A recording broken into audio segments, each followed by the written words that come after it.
apresentando à peça o julgamento de Jonas.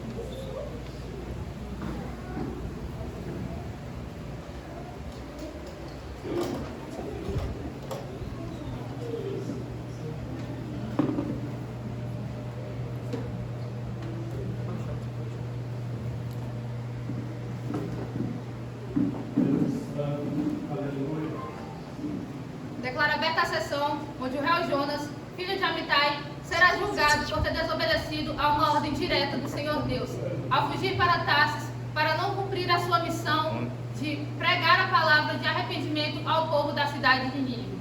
O promotor tem a palavra para sua oratória. Senhoras e senhores, nessa noite eu quero apresentar para vocês como que é um cristão arrogante e desobediente. Ele agiu levianamente em desobedecer a palavra de Deus. Ele não somente julgou o povo de Nínive indigno de ouvir a palavra do Senhor, mas ele também desobedeceu uma ordem direta do próprio Deus. A cidade de Nínive era conhecida como a cidade dos ladrões. Era uma prática natural de seus moradores invadirem e despojarem outras regiões. Foi chamada de cidade sanguinária, onde a feitiçaria também predominava. Cortavam as mãos e os pés, narizes e orelhas, e vazavam os olhos dos seus cativos, e faziam pirâmides com as cabeças decapitadas dos seus prisioneiros. Dentre os tais, além de inimigos de guerra, os profetas que falavam a palavra de Deus. Eles cerravam as pessoas pelo meio, faziam escalpo, jogavam óleo fervendo, quando não arrancava a pele da pessoa viva.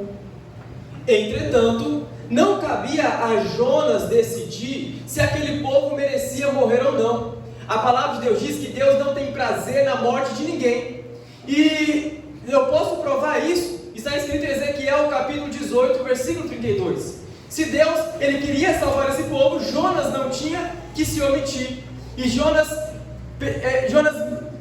deveria saber que aquele povo merecia uma chance de arrependimento e de salvação.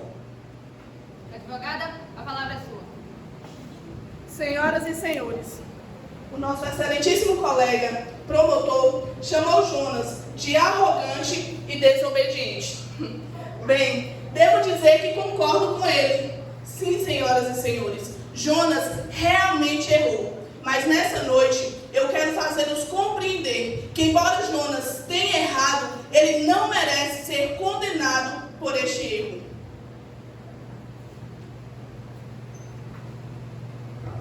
Como a nossa nobre colega disse, que consta nos autos, Deus ele de fato não tem prazer na morte de ninguém. Mas só Deus ele conhece os nossos corações por inteiro. E Ele é o único capacitado para nos julgar.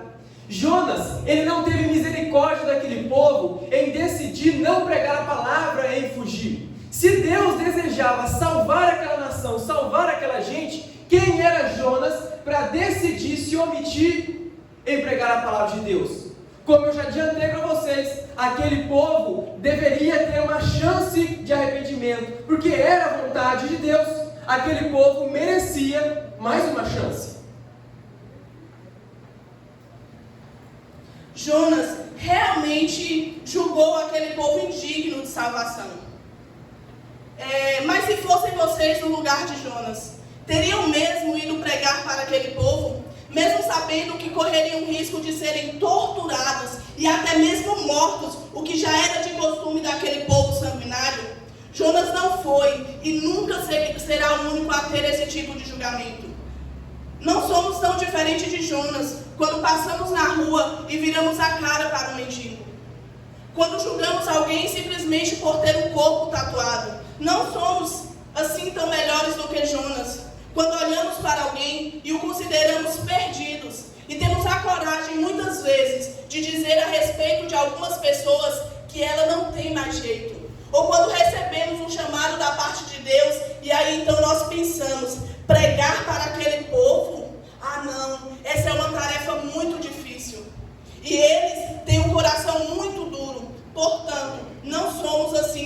diferente de Jonas. Eu protesto. Não somos nós que estamos sendo julgados aqui. Esse auditório é formado por gente que frequenta a escola bíblica, frequenta os cultos, frequenta a igreja regularmente, dá os seus dízimos e ofertas. Nós somos bons cristãos e nós fazemos a nossa parte. Realmente, nós frequentamos a igreja, mas quantas almas você já ganhou para Jesus? Calcula-se que até hoje, menos da metade da população mundial, com as suas etnias e línguas, tenha sido confrontada com o Evangelho. A outra parte da humanidade, com a sua maioria absoluta, concentrada na região conhecida como a Janela 1040, representa uma grande multidão de cerca de 3,2 bilhões de pessoas que ainda são objetos de alguns empreendimentos missionários do povo de Deus. Empreendimentos que, infelizmente, não conseguem dar conta de todo o trabalho. Ouvimos falar sobre missões e muitas vezes até nos emocionamos quando ouvimos relatos missionários. Entretanto, qual tem sido a tua participação para a expansão do reino de Deus?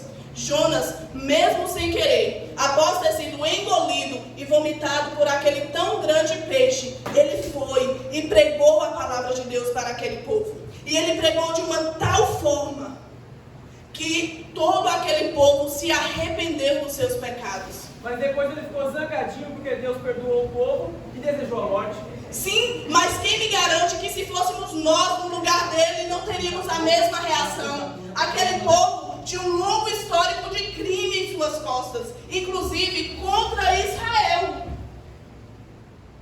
Nós não somos tão diferentes de Jonas.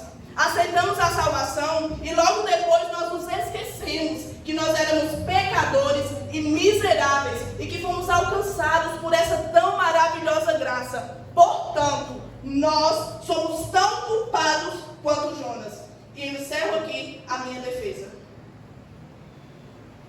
O júri agora vai se reunir para decidir a sentença do réu.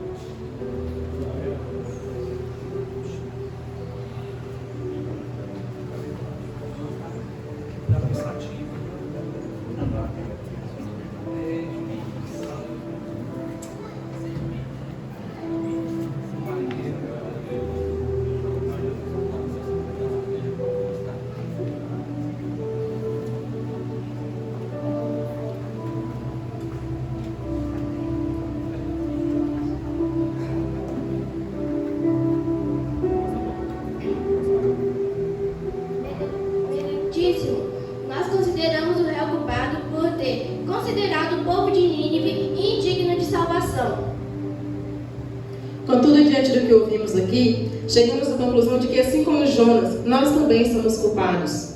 Sendo assim, peço que Jonas seja perdoado por este tribunal, e que Deus nos perdoe e nos ajude a sermos nós mais comprometidos com a missão, no cumprimento da ordem dada por Jesus na grande comissão.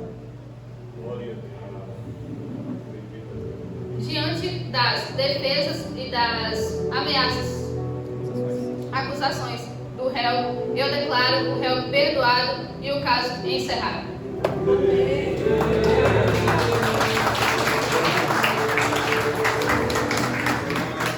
Precisamos ter coragem de levar o nome de Jesus às ruas. A ordem já nos foi dada, ele já falou por diversas vezes. O mundo precisa saber sobre o homem que renunciou toda a glória. Veio à terra e foi humilhado, cuspido, chicoteado e zombado. Eles precisam saber que ele carregou o madeiro e sobre a cruz estava o peso de todo o pecado. O mundo precisa saber que a sua dívida já foi paga, que sobre o rosto dele escorreu a última gota de sangue. Eles precisam ouvir que ele entregou seu espírito ao Pai, que o véu rasgou-se. Jesus morreu. Eles não sabem, mas no terceiro dia ele ressuscitou. Eles precisam saber, existe uma saída, existe esperança, existe porta, existe caminho. Eles precisam saber, Jesus vive, Ele está vivo, Jesus é real. Até quando esconderemos essa realidade do mundo? Jesus não está morto, Ele vive. Não deixe de participar da obra missionária.